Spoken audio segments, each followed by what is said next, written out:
conversation today. But Tom Cotton returns to the show, and Tom, it's great to talk to you again. And I really did think of you when I was at Arlington watching that. Hey, Ross, it's good to be back on with you. It's very kind of you. I hope you and your group had a very special, memorable time at Arlington National Cemetery. It truly is sacred ground for our nation. And appreciate the comment on the book. You can buy it at websites and bookstores near you, or for that matter, you can pre-order my new book, Only the Strong, which will be coming out this fall, which is about how we can reverse the left's plot to sabotage American power. And I suspect we're going to be talking about a little bit about that today. I suspect we will, too. And that book, I think, is expected in November, so hopefully you'll come back in about 4 months and we'll talk about it when the book is published. You have been on a roll lately, and I've been on a roll right alongside you, but you got a bigger megaphone than I do, talking about ESG. So I want to do a little bit of that this morning because I think ESG is half leftist effort at economic control and half grift by large financial institutions, but I want you to do most of the talking here. So why don't we just start for those people who don't really know what I'm talking about? Can you define the ESG movement, and then let's jump into why you think it's important to talk about it? Yeah, sure, Ross. You're right that it's both a combination of grift for people who are putting money in both pockets, basically making bets against opposite things, but it's also a way that Democrats can use their pals in corporate America and Wall Street to try to advance their political agenda. So basically the ESG movement takes a lot of other people's money, oftentimes conservatives' money as well, and says we're going to give this money to favored industry or favored causes, and even more importantly, we're going to withhold it and try to deny access to capital markets to disfavored companies and industries. And that can be gun manufacturers, for instance, or as I wrote last week to one of the leaders of the ESG movement, Larry Fink at the BlackRock investment firm in New York, can be oil and gas in the fossil fuel industry. The Democrats can't pass major legislation that would strangle the fossil fuel industry in America, so they rely on their corporate buddies to do the same thing. And you see the consequences of that when Americans are paying $5 a gallon for gas and paying record high electricity bills. So I had mentioned before you came on the show that one of the things that BlackRock does, and I think they're the biggest money manager in the world, they're $1 trillion or something under management, is they encourage people to move money from other funds into ESG funds with some kind of moral suasion or something, and then they charge higher fees on the ESG funds. And like you said, they're just laughing all the way to the bank. But meanwhile, and I think this is the important part, meanwhile, they're enabling some very bad outcomes for America. So can you talk about that latter part? What does ESG actually do to America? Sure. Well, as I just suggested, the number one thing it's done over the last year is drive gas and electricity prices up. Look, we get almost 90% of our power in this country from four sources: coal, oil, gas, and nuclear. Even in the renewable 11% of our energy, Ross, we get more than twice as much power from water, wood, and crops as we get from wind and solar. Yet the Democrats in Washington, working hand in glove with a lot of these left-wing investment managers, have tried to systematically cut off access to the capital markets, to new stock offerings or new debt underwriting for oil and gas, and especially coal companies. And what has that done? That has slowly strangled the production of those sources of fuel in America, even though wind and solar are still a very small segment of our energy mix and always will be because of the laws of physics. And the result is, ultimately, you pay higher prices for gas, for electricity, and actually for everything else, because energy inflation is the worst and most pernicious kind of inflation because it feeds into everything else. I mean, about the high grocery prices folks are paying today, Ross, that a lot of fertilizer, pesticide comes from natural gas. Farmers have to have diesel. When their crops are harvested, they're driven using diesel. When they get to the grocery store, they got to have electricity to keep the lights on and the refrigerators running and the freezers running. So energy inflation filters through all of our economy. It drives many other kinds of inflation. Yet it's Democrats and these liberal investment managers who are directly contributing to it. Because guess what? They're not going to be hurt by paying higher electricity bills or paying $5 a gallon for gas. They can afford it. It's the working folks all across the country who can't. We're talking with Tom Cotton, junior senator from Arkansas, although not junior by much, just a couple of years, I think, former U.S. Army officer as well, including a service in the Old Guard at Arlington National Cemetery.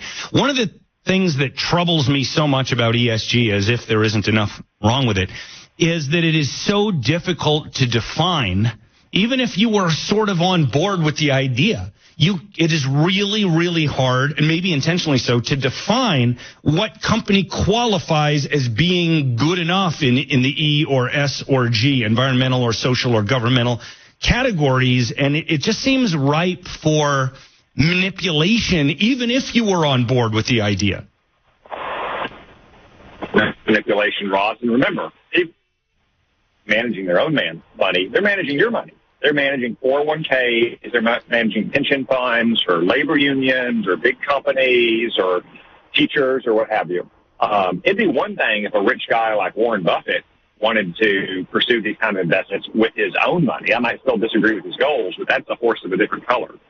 These companies are using your money to try to advance political goals as opposed to trying to get the best rate of return on your investment. I mean, Joe Biden right now talks a lot about record high profits for companies like Exxon and other oil companies. Now, of course, he doesn't talk about the record losses they suffered in recent years as well, and they're all balanced out, versus his favorite companies like Apple, which just keep plowing through record profits each quarter. But that's neither here nor there.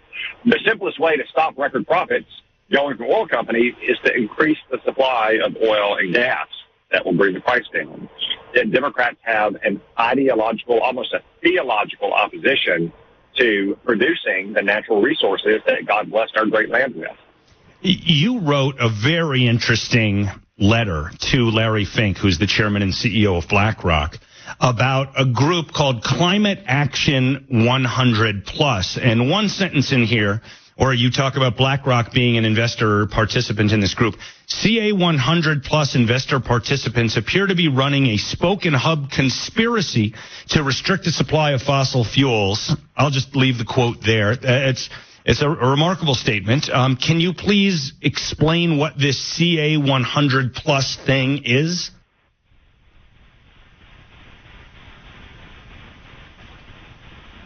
Hello? Still got me, Tom? Yeah, Ross, sorry about that. Climate Action 100 they're mostly large investment firms like BlackRock that are combining together to try to starve fossil fuel companies or users of fossil fuels from getting access to the capital markets, to getting the working capital they need to stay in business. And it's not just companies like Exxon or big coal miners. It's also big users of fossil fuels. Think companies like Delta and United and American who use all that jet fuel.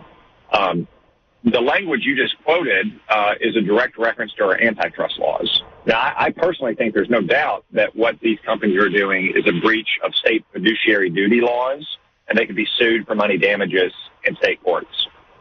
They also could be violating the antitrust laws. And if you violate the antitrust laws, it's triple damages, because it's so harmful to American consumers. But there's one final wrinkle. The antitrust laws also have criminal components to them. And doing things like engaging in conspiracy, cartels, combinations is what's called a per se violation of the antitrust laws. And it can expose not only companies to criminal penalties in the form of fines, it can expose executives to fine to jail time. So any executive who wants to join this combination climate cartel against fossil fuel companies and the users of fossil fuels might want to think twice about it, and they might want to lawyer up first. Because when a Republican is back in the White House and the Department of Justice is no longer an ideological weapon to use against the fossil fuel industry, there may be a very high price to pay. Wow. We're talking with Senator Tom Cotton from Arkansas. His book from a couple years ago, which we had him on the show to talk about, was a lot of fun, talking about his time in the Old Guard. And his upcoming book is called Only the Strong, Reversing the Left's Plot to Sabotage American Power. The previous book was called Sacred Duty. I should have given the title. Tom, as far as only the strong, the next thing I want to talk with you about might fit into that topic a little bit. I'd like to get some of your thoughts on President Biden's trip to Israel and Saudi Arabia. I know you were on with Trey Gowdy on Fox News talking about it. What'd you think? Well, a lot of what we've already discussed, Ross, I discussed in Only the Strong, because part of American power is literally power. I mean, the power industry, the energy industry, literally powers our economy and our well-being, our way of life, and our military, and the Democrats have intentionally sabotaged it. Another thing that the Democrats have consistently done is reward our enemies and punish and neglect our friends. And you saw another great example of that over the weekend. For 80 years, Saudi Arabia has been a partner. Is it a perfect partner? No, but no one is. And if we only took perfect partners in the world, we'd have none. And we have to have partners and allies. The world is a dangerous place. It's not a church picnic. And we have to take our friends as we find them. And somehow, for 80 years, Republican and Democratic presidents alike have both found a way to work with Saudi Arabia's rulers. Yet Joe Biden intentionally ostracizes them, calls them a pariah, and then when gas hits $5 a gallon, he goes and asks them to bail him out. At the same time, Iran is shooting missiles and one-way attack drones at Saudi Arabia.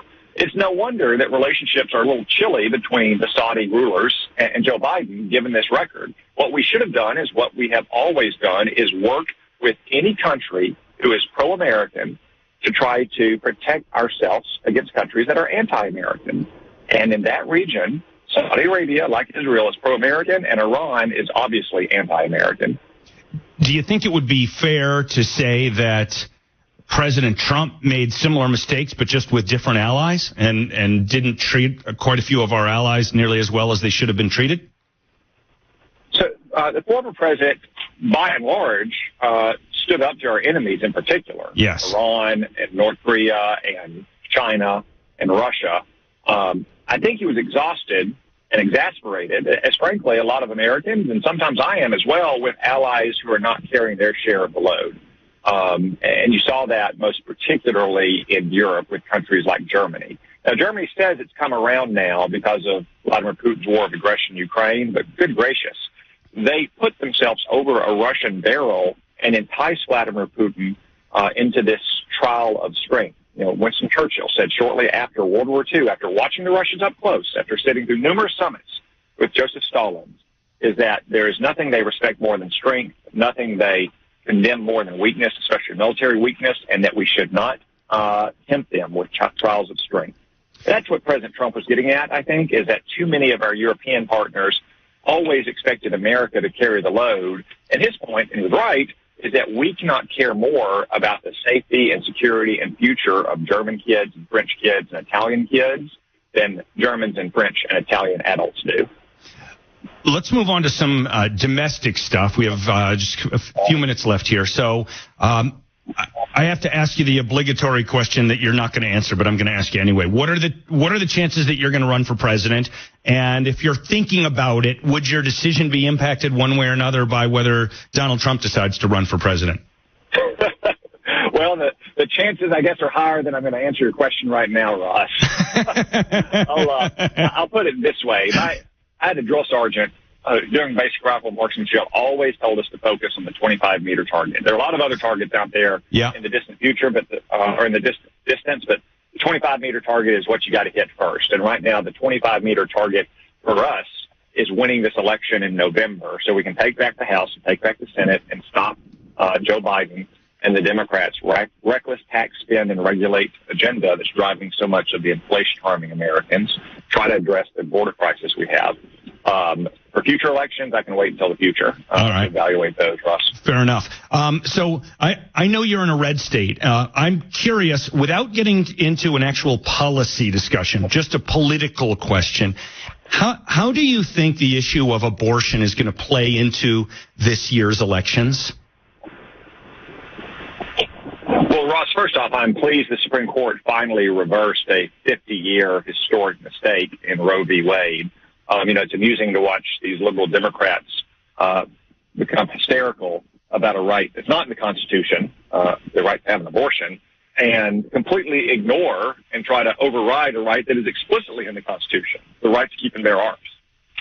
But I think the main issue you'll see on the abortion question this fall is the Democrats' radical ideas. Now, they can speculate all they want about what states are going to do or what Republicans in Congress are going to do, but we know what they're going to do because they put a bill on the floor. And that bill was one of the most radical pro-abortion bills ever, Ross. Yeah. It used taxpayer funds to support abortion. It allowed abortion up to the final moments of a pregnancy in month 9. It even overrode state-informed consent laws. I mean, think about it. You can't give a kid an aspirin or an Advil in a school these days without calling their parents and getting their permission. Yet the Democrats are going to override state laws saying that parents have a right to have knowledge and consent before a minor has an abortion. That's an actual bill the Democrats actually voted on, unlike what they want to claim Republicans support. So you think that Republicans can talk about that Democrats probably thought, and I don't know if they still think, that the Supreme Court ruling helps them in November. And I'm just curious whether you think it does or whether you think they are way too optimistic about that. No, Ross, I think they are too optimistic. So first off, most people are going to be voting on the fact that they can barely afford to make ends meet, right? Or that crime is rising, or their kids aren't getting a good education. But to the extent you have people focus on the question of abortion, I think the Democrats' radical proposals will boomerang on them. And again, this is not speculation, which the Democrats love to do about Republican plans. This is the actual bill that they put on the floor and had an actual vote. Senator Tom Cotton, Jr., senator from Arkansas, retired U.S. Army officer. His prior book, Sacred Duty, A Soldier's Tour at Arlington National Cemetery, is a really interesting read. Even though it's a couple years old, I encourage everyone to get in and read it. Tom's next book, Only the Strong, Reversing the Left's Plot to Sabotage American Power, will be coming out in a few months. You can pre-order it now. And, Tom, I hope to get you back on the show to talk about that when it was published. Thanks so much for making time for us today. Thank you so much, Ross.